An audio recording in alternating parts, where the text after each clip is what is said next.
The Two Noble Kinsmen, Act 5, Scene 1. 3 altars erected to Mars, Venus, and Diana. Flourish. Enter Theseus, Pirithous, Hippolyta, attendants. Theseus. Now let him enter, and before the gods tender their holy prayers. Let the temples burn bright with sacred fires, and the altars in hallowed clouds commend their swelling incense to those above us. Let no dew be wanting. They have a noble work in hand, and will honor the very powers that love 'em. Sir, they enter. You valiant and strong-hearted enemies, you royal germain foes, that this day come to blow that nearness out that flames between ye.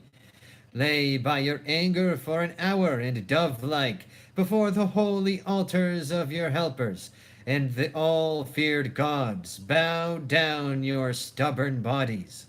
Your ire is more than mortal, so your help be. And as the gods regard ye, fight with justice. I'll leave you to your prayers, and betwixt ye I part my wishes. Honor crown the worthiest. The glass is running now that cannot finish till one of us expire. Think you but thus that were there aught in me which strove to show mine enemy in this business, were it one eye against another, arm oppressed by arm, I would destroy the offender cause, I would, though parcel in myself, then from this gather I should tender you. I am in labor to push your name, your ancient love, our kindred, out of my memory, and in the self-same place to seat something I would confound. So hoist we the sails, that must these vessels port even where the heavenly limiter pleases. You speak well. Before I turn, let me embrace thee, cousin. This I shall never do again. One farewell. Why, let it be so. Farewell, cause. Farewell, sir. Knights, kinsmen, lovers, ye, my sacrifices, true worshippers of Mars, whose spirit in you expels the seeds of fear, and the apprehension which still is farther off it, go with me before the God of our profession. There require of him the hearts of lions and the breath of tigers, ye, the fierceness too, ye, the speed also, to go on, I mean, else wish we to be snails. You know my prize must be dragged out of blood. Force and great feet must put my garland on, where she sticks the queen of flowers. Our intercession then must be to him that makes the camp a cestron, brimmed with the blood of men. Give me your aid, and bend your spirits towards him. Thou mighty one, that with thy power hast turned green Neptune into purple, comets pre-worn, whose havoc in vast field unearthed skulls proclaim, whose breath blows down the teeming Ceres foison, who dost pluck with hand arm appoint from forth blue clouds the masoned turrets, that both makest and breakest the stony girths of cities. Me, thy pupil, youngest follower of thy drum, instruct this day with military skill, that to thy laud I may advance my streamer, and by thee be styled the lord of the day. Give me, great Mars, some token of thy pleasure. Here they fall on their faces as formerly, and there is heard clanging of armor with a short thunder as the burst of a battle, whereupon they all rise and bow to the altar. O great corrector of enormous times, shaker of over-rank states, thou grand decider of dusty and old titles, that healest with blood the earth when it is sick, and curest the world of the pleurisy of people, I do take thy signs auspiciously, and in thy name to my design march boldly. Let us go. Our stars must glister with new fire, or be today extinct. Our argument is love, which if the goddess of it grant, she gives victory to. Then blend your spirits with mine. You whose free nobleness do make my cause your personal hazard, to the goddess Venus commend we our proceeding, and implore her power unto our party.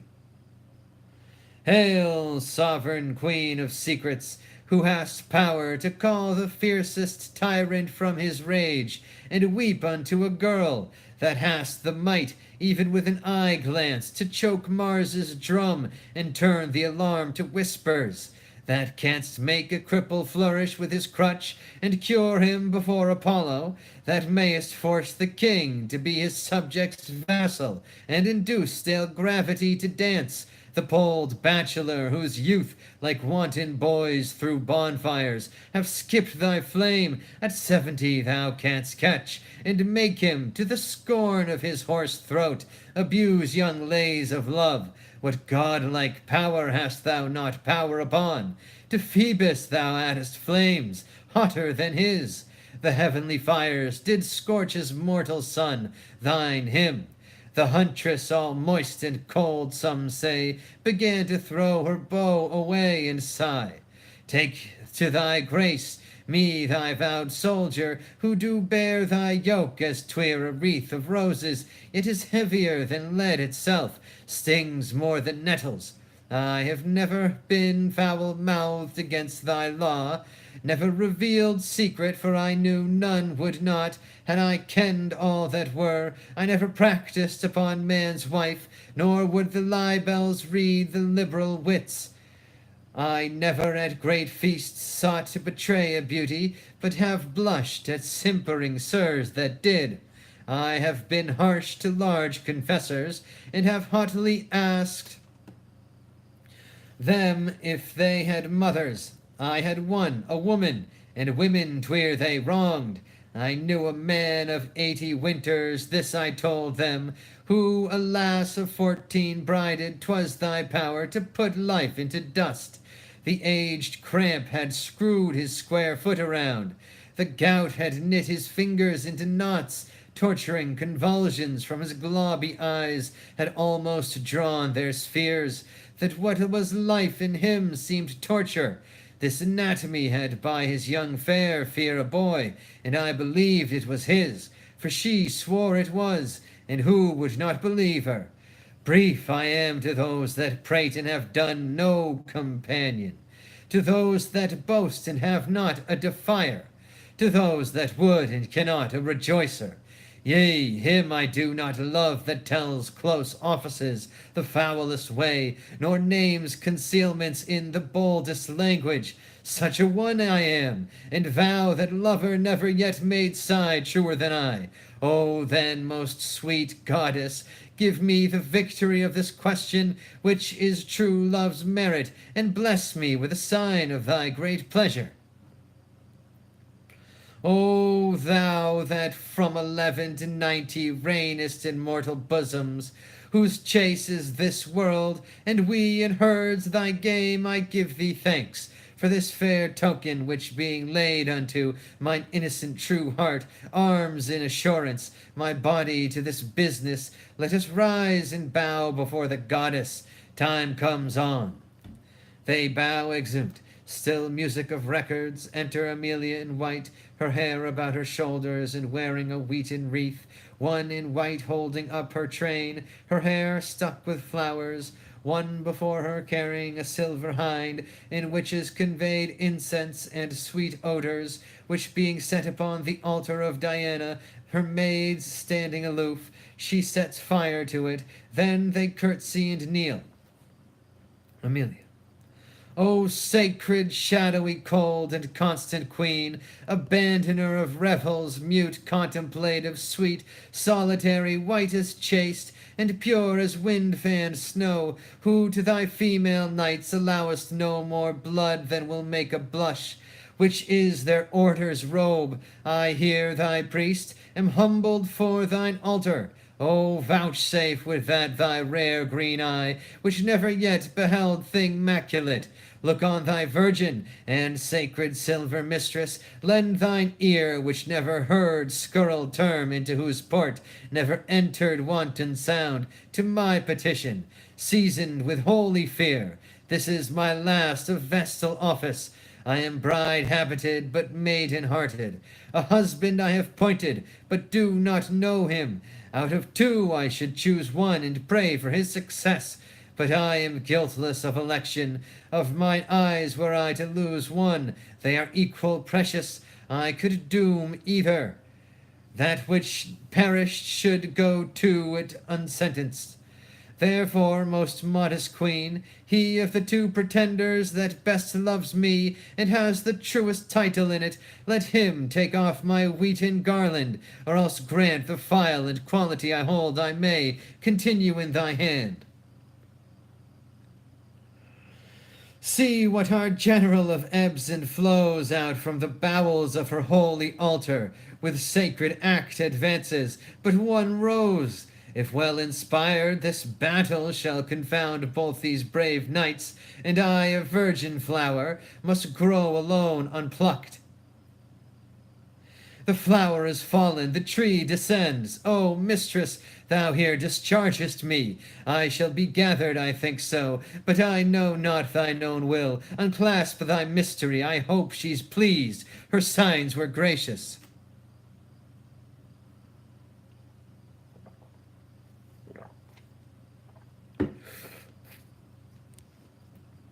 Scene 2.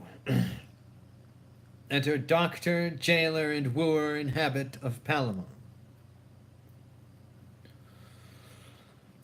Doctor. Has this advice I told you done any good upon her? Oh, very much. The maids that kept her company have half persuaded her that I am Palamon. Within this hour she came smiling to me, and asked me what I would eat, and when I would kiss her. I told her presently, and kissed her twice. 'Twas well done. 20 times had been far better, for there the cure lies mainly. Then she told me she would watch with me tonight, for well she knew what hour my fit would take me. Let her do so, and when your fit comes, fit her home, and presently. She would have me sing. You did so? No. 'Twas very ill done then. You should observe her every way. Alas, I have no voice, sir, to confirm her that way. That's all one, if ye make a noise. If she entreat again, do anything. Lie with her, if she ask you.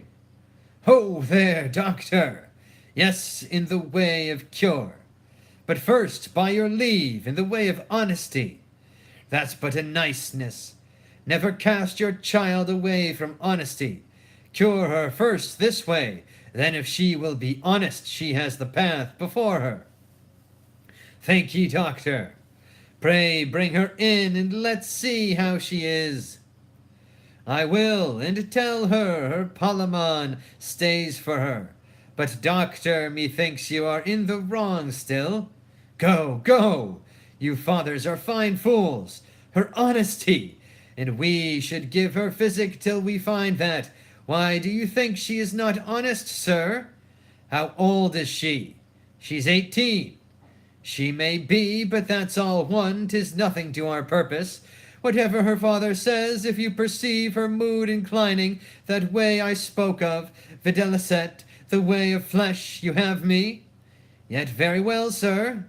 Please her appetite, and do it home. It cures her ipso facto, the melancholy humor that infects her.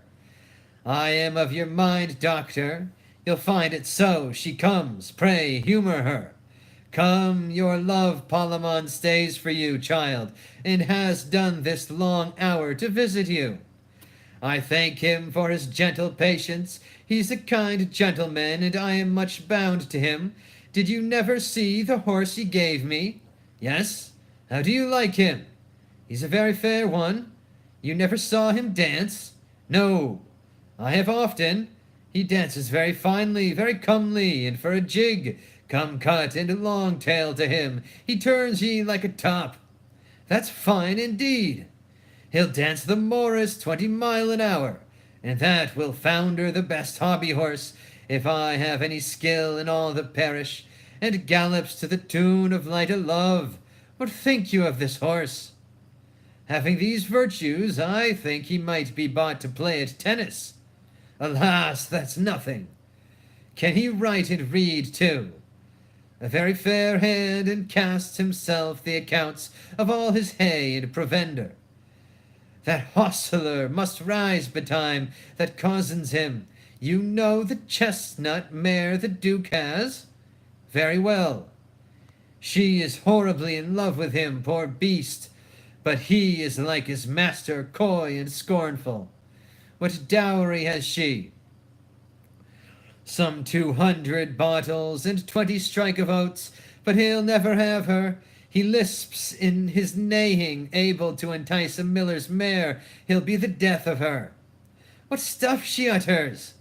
Make curtsy, here your love comes.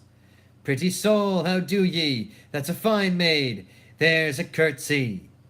Yours to command in the way of honesty. How far is it now to the end of the world, my masters? Why, a day's journey, wench. Will you go with me? What shall we do there, wench? Why, play at stool ball. What is there else to do?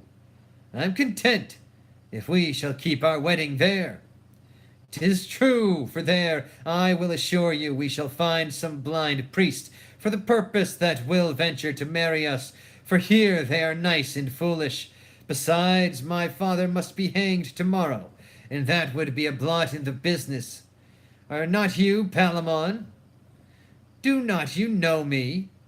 Yes, but you care not for me. I have nothing but this poor petticoat and 2 coarse smocks.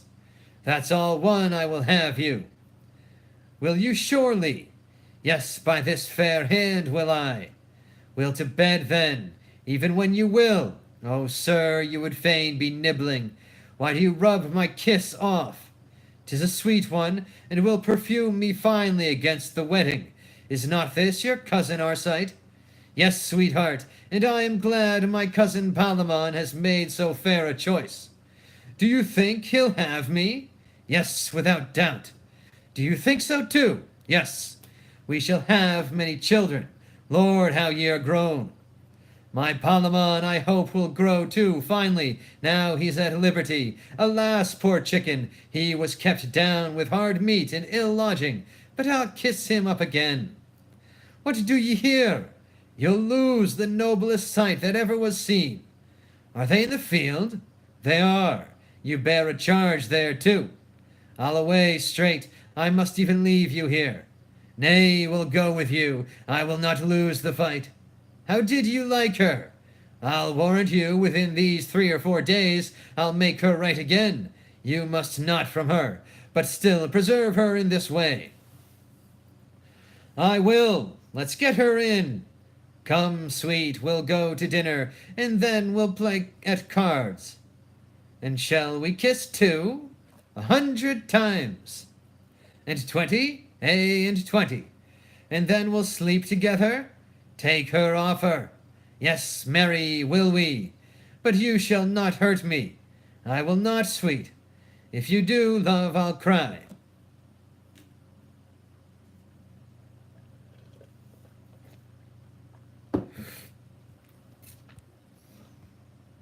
Scene 3. Flourish, enter Theseus, Hippolyta, Amelia, Pirithous, and some attendants. Amelia. I'll step no further. Will you lose this sight? I had rather seen a wren hawk at a fly than this decision. Every blow that falls threats a brave life. Each stroke laments the place whereon it falls, and sounds more like a bell than blade.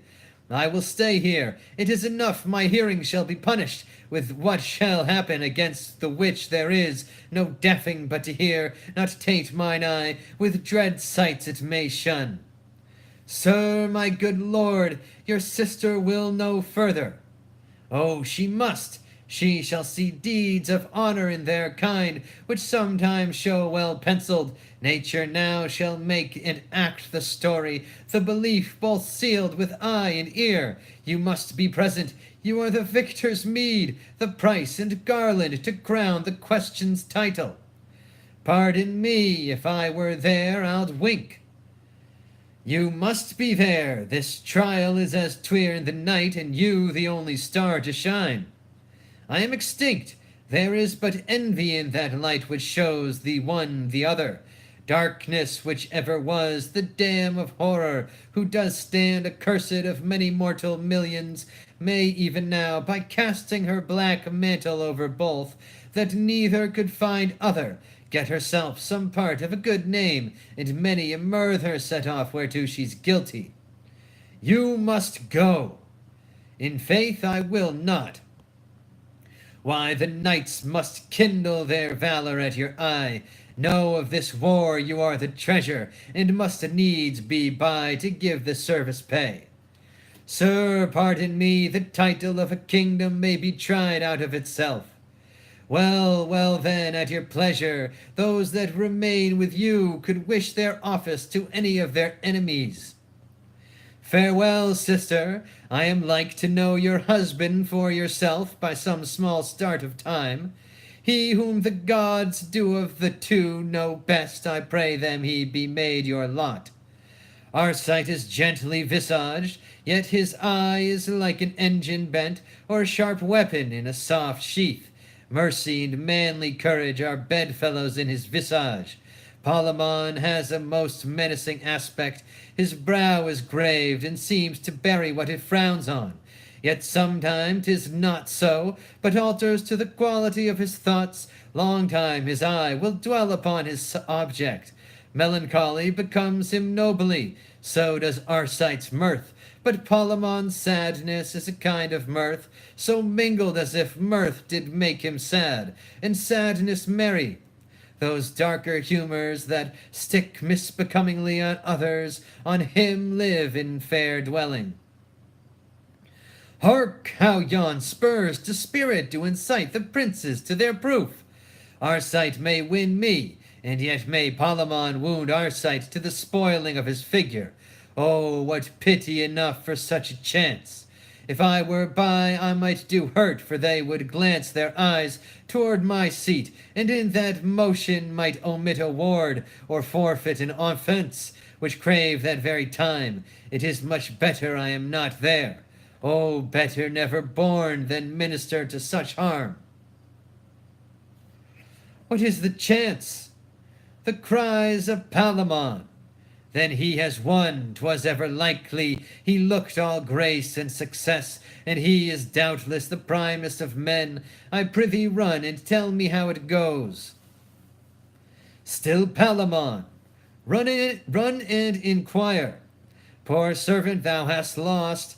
Upon my right side still I wore thy picture. Palamon's on the left. Why so I know not. I had no end in it else. Chance would have it so. On the sinister side the heart lies. Palamon had the best boding chance. This burst of clamour is sure to the end of the combat. They said that Palamon had Arcite's body within an inch of the pyramid, that the cry was general of Palamon. But anon the assistants made a brave redemption, and the two bold titlers at this instant are hand to hand at it. Were they metamorphized both into one? Oh, why? There were no woman worth so composed a man. Their single share, their nobleness peculiar to them, gives the prejudice of disparity, values shortness to any lady breathing. More exulting, Palamon still? Nay, now the sound is Arcite. I prithee lay attention to the cry, set both thine ears to the business. The cry is Arcite and victory. Hark, Arcite, victory! The combat's consummation is proclaimed by the wind instruments. Half-sight saw that Arcite was no babe. Gods lid his richness and costliness of spirit looked through him. It could no more be hid in him than fire in flax, than humble banks can go to law with waters that drift winds force to raging. I did think good Palamon would miscarry, yet I knew not why I did think so. Our reasons are not prophets, when oft our fancies are. They are coming off. Alas, poor Palamon! Lo, where our sister is in expectation, yet quaking and unsettled, fairest Emily, by the gods, by their divine arbitrament, have given you this knight. He is a good one as ever strook at head. give me your hands. Receive you her, you him, be plighted with a love that grows as you decay. Emily, to buy you I have lost what's dearest to me, save what is bought, and yet I purchase cheaply, as I do rate your valor. O loved sister, he speaks now of as brave a knight as ever did spur a noble steed. Surely the gods would have him die a bachelor, lest his race should show in the world too godlike. His behaviour so charmed me that methought Alcides was to him a sow of lead. If I could praise each part of him to the all I have spoke, your Arcite did not lose by it. For he that was thus good encountered yet is better.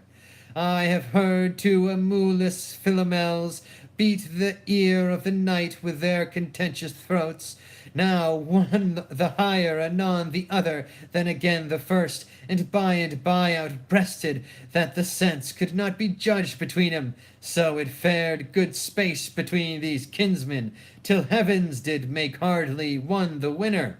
Wear the guirland with joy that you have won, for the subdued give them our present justice, since I know their lives but pinch 'em.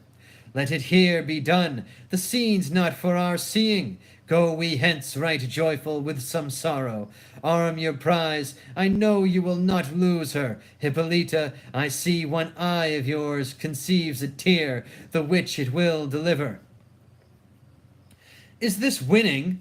Oh, all you heavenly powers, where is your mercy? But that your wills have said it must be so, and charge me live to comfort this unfriended, this miserable prince, that cuts away a life more worthy from him than all women. I should and would die too. Infinite pity that four such eyes should be so fixed on one, that two must needs be blind for it. So it is.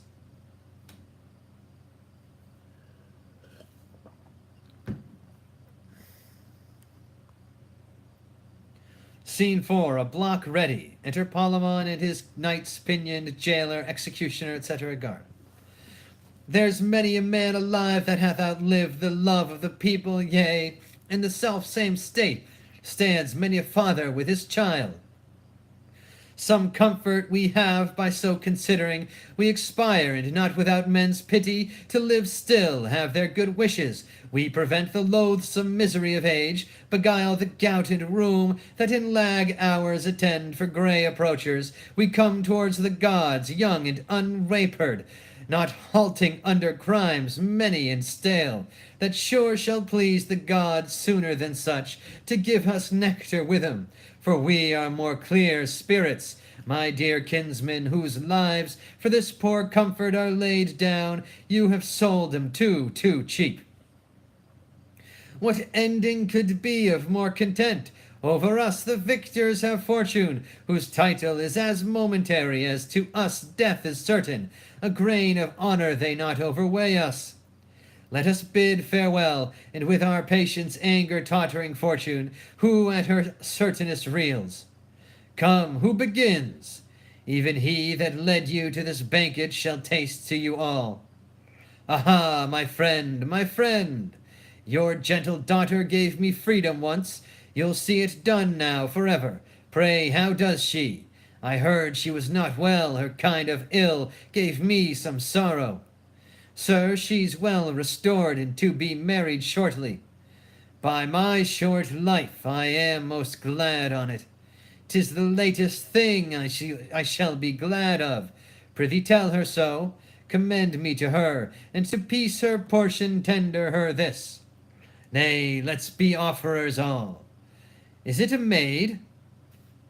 Verily I think so, a right good creature, more to me deserving than I can quite or speak of. Commend us to her. The gods requite you all, and make her thankful. Adieu, and let my life be now as short as my leave-taking. Lead, courageous cousin. We'll follow cheerfully. Hold, hold, oh, hold, hold, hold, hold, ho! It is a cursed haste you made, if you have done so quickly, noble Palamon. The gods will show their glory in a life that thou art yet to lead. Can that be, when Venus I have said is false? How do things fare? Arise, great sir, and give the tidings ear that are most dearly sweet and bitter. What hath waked us from our dream? List then, your cousin mounted upon a steed that Emily did first bestow on him, a black one, owing not a hair worth of white, which some will say weakens his price, and many will not buy his goodness with this note, which superstition here finds allowance. On this horse is Arcite, trotting the stones of Athens, which the Calkins did rather tell than trample. For the horse would make his length a mile, if it pleased his rider to put pride in him. As he thus went counting, the flinty pavement dancing as 'twere to the music his own hoofs made, for as they say from iron came music's origin. What envious flint, cold as old Saturn, and like him possessed, with fire malevolent darted a spark, or what fierce sulphur else to this end made? I comment not. The hot horse, hot as fire, took toy at this, and fell to what disorder his power could give his will, bounds, comes on end, forgets school-doing being therein trained, and of kind manage, pig-like he whines at the sharp rowel which he frets at rather than any jot obeys, seeks all foul means of boisterous and rough jadery to deceit his lord that kept it bravely. When not served, when neither curb would crack, girth break, nor differing plunges disroot his rider whence he grew, but that he kept him 'tween his legs, on his hind hoofs, on end he stands, that Arcite's legs, being higher than his head, seemed with strange art to hang. His victor's wreath even then fell off his head, and presently backward the jade comes over, and his full poise becomes the rider's load. Yet it is he living, but such a vessel 'tis that floats but for the surge that next approaches. He must desires to have some speech with you. Lo, he appears. O miserable end of our alliance! The gods are mighty, Arcite. If thy heart, thy worthy, manly heart, be yet unbroken, give me thy last words. I am Palamon, one that yet loves thee dying. Take Amelia, and with her all the world's joy. Reach thy hand, farewell. I have told my last hour. I was false, yet never treacherous. Forgive me, cousin, one kiss from fair Amelia. 'Tis done. Take her. I die. He dies. Thy brave soul seek Elysium. I'll close thine eyes, prince, blessed souls be with thee. Thou art a right good man, and while I live, this day I give to tears, and I to honor. In this place first you fought, even very here I sundered you. Acknowledge to the gods our thanks that you are living. His part is played, and though it were too short, he did it well. Your day is lengthened, and the blissful dew of heaven does arouse you. The powerful Venus well hath graced her altar, and given you your love. Our master Mars hath vouched his oracle, and to Arcite gave the grace of the contention, so the deities have showed due justice. Bear this hence. O cousin, that we should things desire which do cost us the loss of our desire, that naught could buy dear love but loss of dear love. Never fortune did play a subtler game. The conquered triumphs, the victor has the loss. Yet in the passage the gods have been most equal. Palamon, your kinsman, hath confessed the right of the lady did lie in you. For you first saw her, and even then proclaimed your fancy. He restored her as your stolen jewel, and desired your spirit to send him hence forgiven. The gods my justice take from my hand, and they themselves become the executioners. Lead your lady off, and call your lovers from the stage of death, whom I adopt my friends. A day or two let us look sadly, and give grace unto the funeral of Arcite, in whose end the visages of bridegrooms will put on and smile with Polemon, for whom an hour, but 1 hour since, I was as dearly sorry as glad of Arcite, and am now as glad as for him sorry.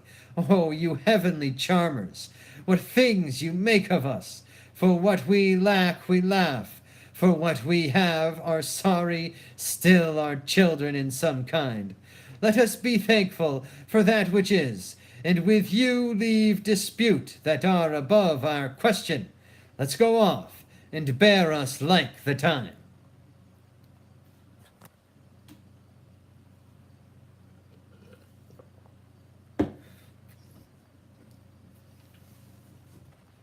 Epilogue.